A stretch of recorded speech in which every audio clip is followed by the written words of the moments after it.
Hello students, प्रगति short hand में आपका फिर एक बार जोरदार स्वागत है।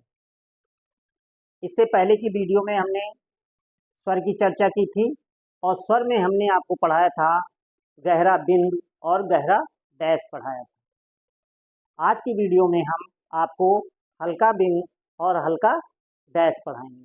ठीक है, जैसा कि मैंने आपसे पहले कहा था कि स्वर को हम 2 वीडियो में कवर करेंगे, जबकि फिजिकल क्लास में हम इसको 3 लेक्चर में समाप्त करते हैं। मतलब किसी स्टूडेंट को अगर हम पढ़ाते हैं स्वर तो हम उसको 3 दिन में स्वर ख़त्म करते हैं, क्योंकि स्वर जो है वो शॉर्ट हैंड की बुनियाद है। तो बुनियाद बहुत मजबूत होनी चाहिए, इसलिए हम जब स्वर पढ़ाते हैं तो उसको क्लास में 3 दिन ले जाते हैं। हमने आपको 2 बार 2 चैप्टर में पढ़ाया, 2 भाग में पढ़ाया और कोशिश की कि आपकी पूरी तरह समझ में आ जाए।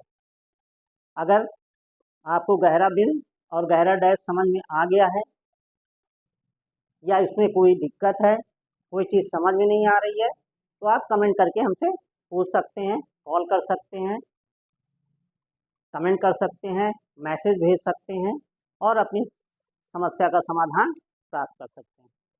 ठीक है, तो चलिए आज की इस वीडियो में हम आगे चलते हैं और आज बात करेंगे हम स्वर भाग 2 की। भाग 2 में हम क्या पढ़ाएंगे? भाग 2 में हम आपको हल्के स्वर पढ़ाएंगे। ठीक है, तो सबसे पहले आता है हल्के स्वर में क्या आएगा? आज हम बात करेंगे हल्का बिंदु की बात करेंगे। किसकी बात करेंगे? बिंदु की, हल्का बिंदु, जिसको बोलते हैं लघु स्वर। क्या बोलते हैं? लघु स्वर।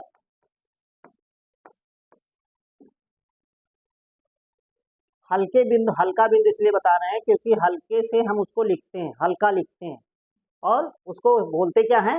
लघु स्वर। लघु स्वर मतलब जो बोलने में जल्दी निकले। जब हम कोई वर्ड बोले, कोई मात्रा बोले तो जल्दी से निकले, ठीक है, उसको बोलते हैं लघु। जैसे ऐसे समझ लीजिए, जैसे हम बोले मीरा, तो लंबा टोन आ रहा, मीरा, ठीक है। मगर जैसे हम बोलते हैं मिल, गिल, पिन, सिल, बिन, तो ये जल्दी से स्वर निकल जा रहे हैं, इसलिए इसको लघु कहा जा रहा है। ठीक है, चलिए, तो लघु स्वर हल्के बिंदु में कितने स्वर आते हैं? हमने बताया 3 स्वर आएंगे। कितने आएंगे? 3 स्वर आएंगे। कौन कौन से आएंगे? आई, ए और छोटी। ठीक, आई आएगा तो एक डॉट से बनाएंगे, ए आएगा एक डॉट से बनेगा, ई आएगा एक डॉट से बनेगा। कैसा डॉट बनेगा? हल्का डॉट बनेगा। कैसा डॉट बनेगा? हल्का डॉट बनेगा। ठीक है, फिर वही बात आ गई कि जब तीनों तीनों को हम बिंदु से बना देंगे तो कैसे समझेंगे कि ये आई है, ये ए है और ये ई है। फिर वही समझने के लिए हम इनको क्या दे देंगे? स्थान दे देंगे, प्लेस दे देंगे, जो कि हम आपको पहले चैप्टर में पढ़ा चुके हैं। ठीक है, वही इसको देंगे पहला स्थान, द्वितीय स्थान और तृतीय स्थान। ठीक, स्थान समझ में आ गया होगा। इससे पहले वाली वीडियो में जिसमें हमने गहरा स्वर पढ़ाया था उसमें हमने स्थान की बात की थी। चलिए, सबसे पहले आता है आय। कैसे वर्ड आएंगे? जैसे बैल, अब्बा में आय की मात्रा आ गई। आय की मात्रा किस चीज से लगेगी? हल्के बिंदु से लगेगी। और किस स्थान पे लगेगी? पहले स्थान पे। जब पहले स्थान की मात्रा आती है तो हमने कहा था कि व्यंजन कहाँ लिखा जाएगा? लाइन के ऊपर लिखा जाएगा। तो बा को लाइन के ऊपर बनाएंगे और ला बना देंगे। अब मात्रा किसमें? ब में क्या आ रहा है? ए आ रहा है, फर्स्ट प्लेस है, और वॉवेल पहले है कि बाद में? बै, पहले बा है तब ए है, मतलब स्वर बाद में है, तो फर्स्ट प्लेस में लगा देंगे हल्का। क्या हो गया? बैल हो गया। ऐसे ही मैं ला, ठीक। अब इसमें देखिए, माँ में भी स्वर है और ला में भी स्वर है, कोई दिक्कत नहीं। माँ में काय का स्वर है? ऐ का स्वर है। तो शब्द का जो पहला अक्षर होता है, शब्द का जो पहला अक्षर होता है, उसी से हम प्लेस का निर्धारण करते हैं, उसी से हम प्लेस का निर्धारण करते हैं। ऐ की मात्रा है, फर्स्ट प्लेस है, तो माँ कहाँ बनेगा? लाइन के ऊपर बनेगा। तो लाइन के ऊपर से बना करके हम बना दिए। अब माँ में काहे की मात्रा है? ऐ की मात्रा है। किससे लगेगी? गहरे बिंदु, हल्के बिंदु से लगेगी, और कहाँ लगेगी? फर्स्ट प्लेस पे। तो माँ कहाँ से लिखना चालू हुआ? यहाँ से। अब मात्रा क्या है? पहले है कि बाद में? मैं मात्रा बाद में है। तो हमने बताया था हॉरिजॉन्टल लाइन में पहले ऊपर की ओर होता है और बाद नीचे की ओर। तो माँ में बाद में जाएगा मैं, यहाँ पे लग जाएगा, और फिर ला में भी मात्रा आ गई। अब ला में किस चीज की मात्रा है? बड़ा आ की मात्रा है। बड़ा आ की मात्रा किससे लगती है? गहरे बिंदु से। तो हम माँ में गहरा बिंदु फर्स्ट प्लेस पे लगा देंगे। समझ में आया? अब पहला स्थान माँ ला यहाँ से लिखना शुरू हुआ था, इसलिए इसका पहला स्थान ये हो गया, ठीक। और माँ यहाँ से शुरू हुआ है, तो इसका पहला स्थान ये होगा, मैं ला। समझ आएगा? एक वर्ड और लिख देते हैं हम, छैला। फिर वही आ जाएगा, छा को एबव दी लाइन बनाएंगे, छै,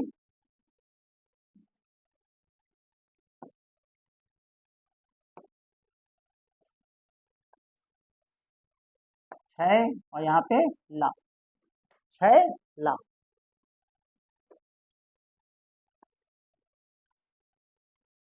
ठीक, समझ में आया? आगे चलें। फिर आता है ए। आप कहेंगे कि सर ए तो आपने पहले हमें पढ़ा चुके हैं। आप कहेंगे कि ए तो हमें पहले आप पढ़ा चुके हैं, अब ए की बात क्यों कर रहे हैं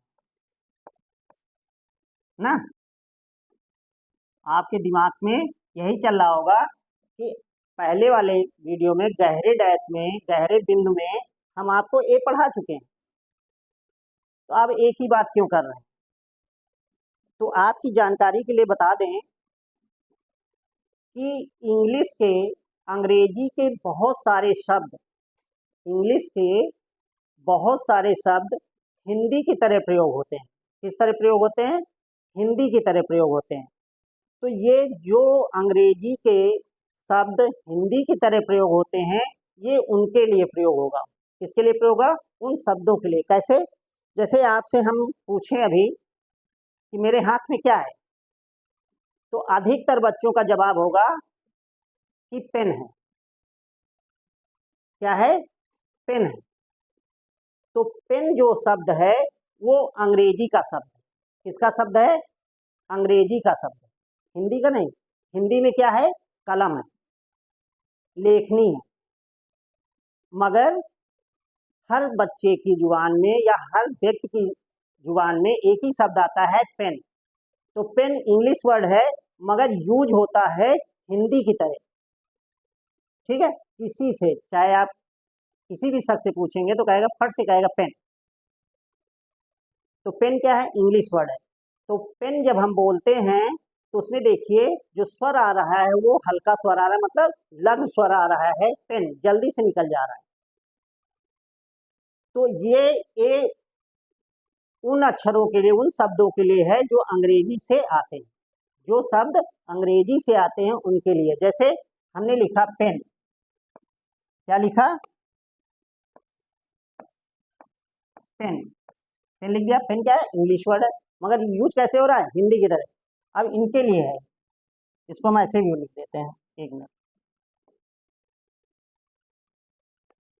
ये किस में यूज होगा?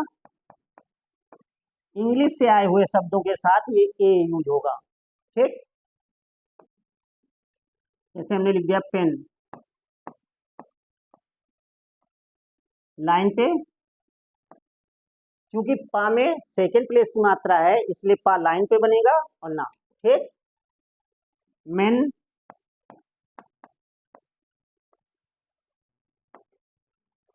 टेन,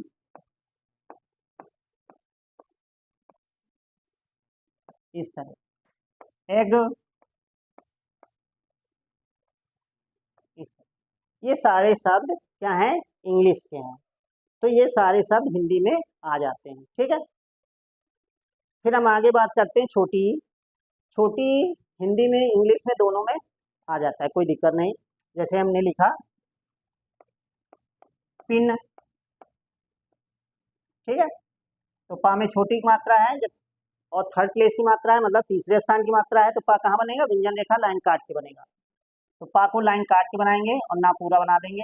हमने बताया था तीसरे स्थान की मात्रा अपने अगले अक्षर के पहले तीसरे प्लेस पे चली जाती है, तो जो मात्रा यहाँ लगनी थी ऐसे हट के यहाँ पे आ जाएगी, पढ़ी पी में जाएगी। ठीक है, जैसे एक वर्ड हम लिख दें सिल, क्या लिख दें? सिल, सा लाइन से कट जाएगा, ला यहाँ की मात्रा हट के यहाँ पे आ जाएगी। ठीक, बिल, बहुत सारे उदाहरण है। बा को लाइन से काटा, यहाँ की मात्रा यहाँ आ जाएगी। ठीक है, तो इस तरह ये हल्के बिंदु का प्रयोग हम करते हैं। ठीक है, इसको उतार लीजिए।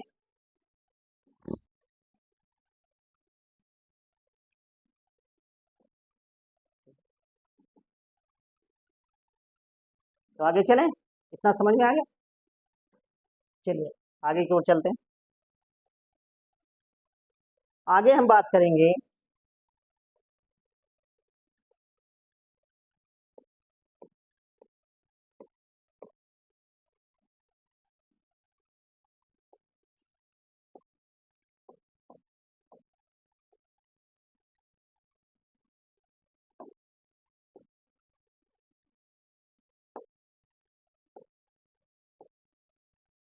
हल्का डैश,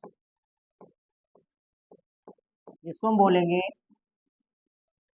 ये भी आता है लघु स्वर, इसमें भी लघु स्वर आता है।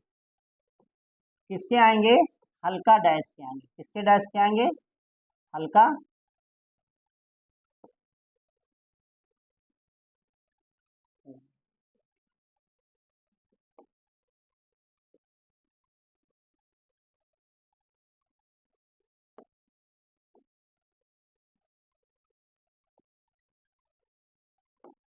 चलिए, नया नया बोर्ड है तो थोड़ा भी चलाने में हमको दिक्कत हो रही है, धीरे धीरे अभ्यास हो जाएगा तो चला देंगे। ठीक है, तो इसमें भी 3 स्वर आते हैं। कितने स्वर आते हैं?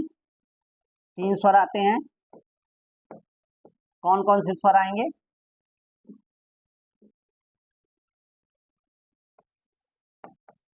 अ, छोटा आ और छोटा उ, ये 3 स्वर आएंगे।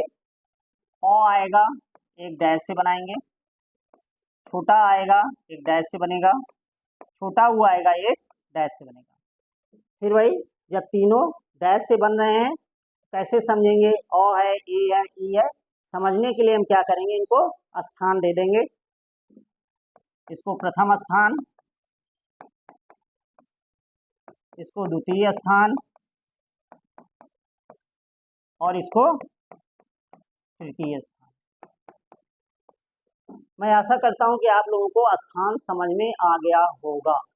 अगर कोई दिक्कत आए तो आप कमेंट करके जरूर पूछिएगा, गलत मत करिएगा। एक बार दिमाग में गलत चीज़ बैठ जाती है तो हटाने में बहुत टाइम लगता है। ठीक है, अगर आपको ऑनलाइन क्लास शॉर्ट हैंड की लेनी है तो आप दिए गए नंबर पे कॉल कर सकते हैं, मैसेज कर सकते हैं।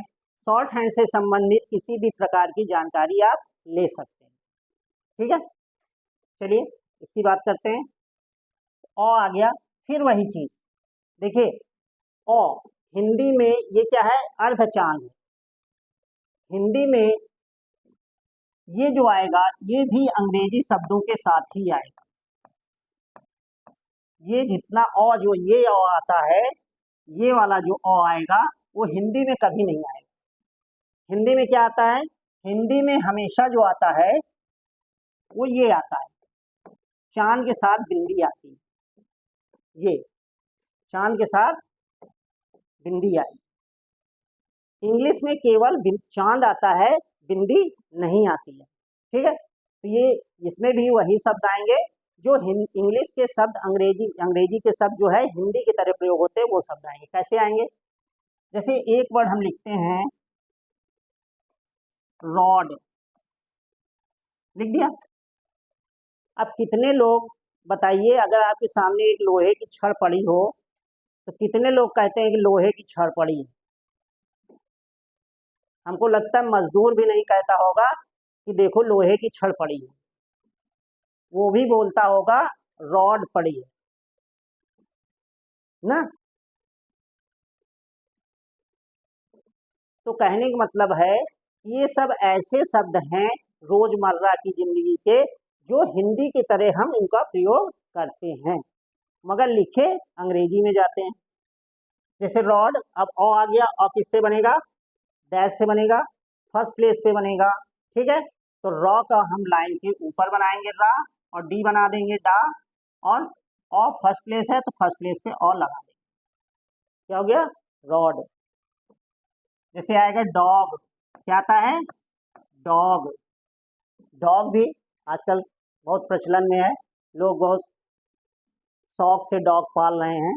ठीक है ना, माँ बाप को पालना बड़ा कठिन हो गया है, मगर कुत्ते को पालना बहुत आसान हो गया है। ये आज का कल्चर है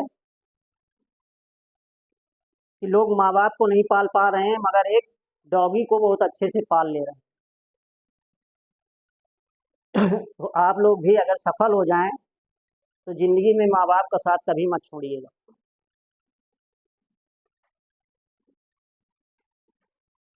देखिए, हर व्यक्ति हर चीज जानता है, ठीक है, हर उपदेश, हर अच्छी बातें वो जानता है। कमी कहाँ आ जाती है कि जब उसको वो चीजें स्वयं को निभाना पड़ती है तो उसको कठिन लगने लगती है। बाकी अगर अच्छी चीज पे किसी को उपदेश देने कह दो तो 1 घंटे 1.5 घंटे दे देगा, मगर उस उपदेश के ऊपर अगर उसको स्वयं चलना पड़ जाए तो फिर वो भाग खड़ा होता है। ठीक है, तो कहने का मतलब ये है कि ये सब कैसे हैं, चलिए, डॉग आ गया, डा फर्स्ट प्लेस की वॉवेल है तो डा कहाँ बनेगा, लाइन के ऊपर बनेगा, और लगा। ठीक है, तो इस तरह इंग्लिश के बहुत सारे शब्द आएंगे, ठीक है, जो बुक में दिए हुए हैं, आप प्रैक्टिस कर लीजिएगा। ठीक है, आगे चलते हैं। फिर आता है छोटा आ। हिंदी व्यंजन जितने हैं सारे व्यंजन छोटा आ से मिलकर ही बने हैं। कोई भी व्यंजन चाहे क ख ग घ, सारे व्यंजन में छोटा आ मिश्रित है, बिना छोटे व्यंजन की कोई भी अक्षर नहीं है। ठीक है, इसको एक डैश से, जैसे एक वर्ड हम लिख दें चालाचल, क्या लिख दिए, चालाचल। अब हमने चा बनाया, सेकंड चा में काहे की मात्रा है, कोई मात्रा नहीं है, चा में किसी प्रकार की कोई मात्रा नहीं है, मगर देखा जाए तो चा के साथ छोटा आ है, बिना छोटा आ के चा हम बोल ही नहीं पाएंगे। तो हमने लिखा चा और ला। अब चा लाइन पे बनेगा, क्यों, क्योंकि चा में दिख तो नहीं रहा है मात्रा हमको, मगर छोटा आ उसके साथ है, इसलिए चा को हम लाइन पे बनाएंगे। अब बात आती है कि यहाँ पे मात्रा लगेगी कि नहीं लगेगी। ठीक है, मात्रा है नहीं, देखिए सीधी सी बात, अगर चा ला मिल के चल हम पढ़ ले रहे हैं तो मात्रा लगाने की जरूरत नहीं है, मगर अगर इसी शब्द को हम लिख दें अचल, क्या लिख दें, अचल। अब हम लिखते हैं चा और ला लिख दिए, अब क्या होगा, अब इसको अचल पढ़ेंगे, कभी भी नहीं पढ़ पाएंगे। अब यहाँ पे जो आ का प्रयोग हो रहा है वो व्यंजन की तरह हो रहा है, ठीक है।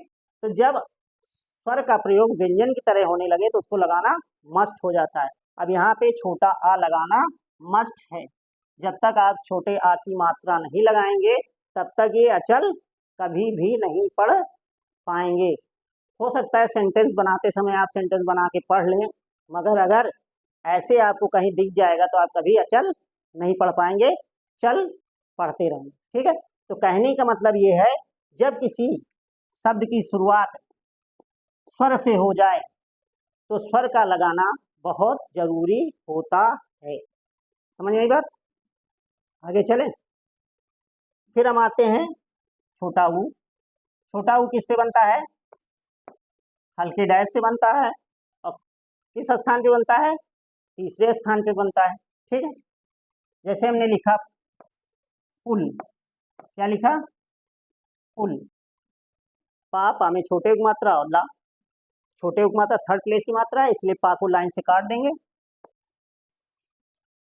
और जो यहाँ मात्रा थी वो ला के पहले तीसरे स्थान पे लग जाए, ठीक है। आगे चलते हैं। सुन, यहाँ की मात्रा यहाँ आ जाएगी। गुण, यहाँ की मात्रा यहाँ आ जाएगी।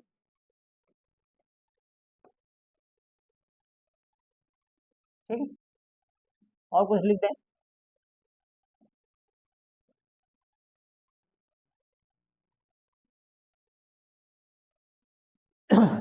इस तरह ये हल्का डैश यहीं से समाप्त होता है, ठीक है।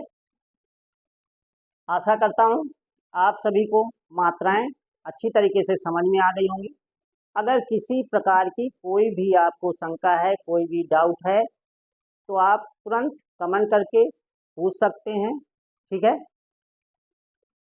आपका पूरा सहयोग किया जाएगा। मेरा कहने का सिर्फ इतना तात्पर्य है, अगर किसी प्रकार की कोई गलती आप करते हैं और पूछते नहीं हैं तो आपके लिए आगे चल के भारी पड़ सकता है। कभी भी, चाहे आप क्लास में हो, चाहे ऑनलाइन कोचिंग कर रहे हो, अगर आपको आगे बढ़ना है तो पूछने की आदत डालिए। बहुत सारे बच्चे क्लास में रहते हैं, उनकी पूछने की जिज्ञासा होती है मगर वो पूछ नहीं पाते। एक चीज़ हम और कहना चाहेंगे कि जो विद्यार्थी ऑनलाइन कोचिंग कर रहे हैं, आजकल एक ट्रेंड चल गया है ऑनलाइन कोचिंग का, तो इतना बता दें कि ऑनलाइन कोचिंग यूट्यूब पे जो कोचिंगें चलती हैं वो केवल एक प्रचार का माध्यम है। उसमें हम भी हैं, हम भी अपना प्रचार कर रहे हैं। बाकी अगर आप वाकई पढ़ना चाहते हैं, वाकई सीखना चाहते हैं और सीख करके अपनी भविष्य को बनाना चाहते हैं, तो आप अपने नज़दीक के किसी भी संस्था में जा कर के वहाँ पे एडमिशन ले लीजिए और वहाँ पे बैठ के सीखिए। जो चीज़ आपको क्लास में मिलेगी वो चीज़ आपको ऑनलाइन नहीं मिलेगी, ठीक है। आप लोग सोच रहे होंगे कि सर ऐसा कह रहे हैं तो हमारी वीडियो कौन देखेगा, ठीक है। तो ऐसा कुछ नहीं है, हमने बताया ये प्रचार का माध्यम है। फिर भी हम पूरी कोशिश कर रहे हैं कि अगर कोई हमारी क्लास करता है ऑनलाइन तो हमारी कोशिश ये पूरी रहेगी कि हम उसको क्लास जैसा माहौल दें, कोई चीज़ छूटे ना, ठीक है। और एसएससी का नोटिफिकेशन आ गया है, बहुत सारे बच्चे फॉर्म भरेंगे, जून में नोटिफिकेशन आ गया है। तो अगर कोई शॉर्ट हैंड सीखना चाहता है हिंदी या इंग्लिश, तो हमारा यूट्यूब चैनल ज्वाइन कर सकता है। ऑफलाइन क्लास भी ज्वाइन कर सकता है, ऑनलाइन क्लास भी ज्वाइन कर सकता है, ठीक है। तो यहाँ से स्वर आपके ख़त्म होते हैं। अब हम आपको अगली वीडियो मुलाकात होगी, तब तक के लिए जय हिंद, जय भारत। वीडियो अच्छी लगी हो शेयर करिएगा, लाइक करिएगा और सब्सक्राइब करिएगा। Thank you very much.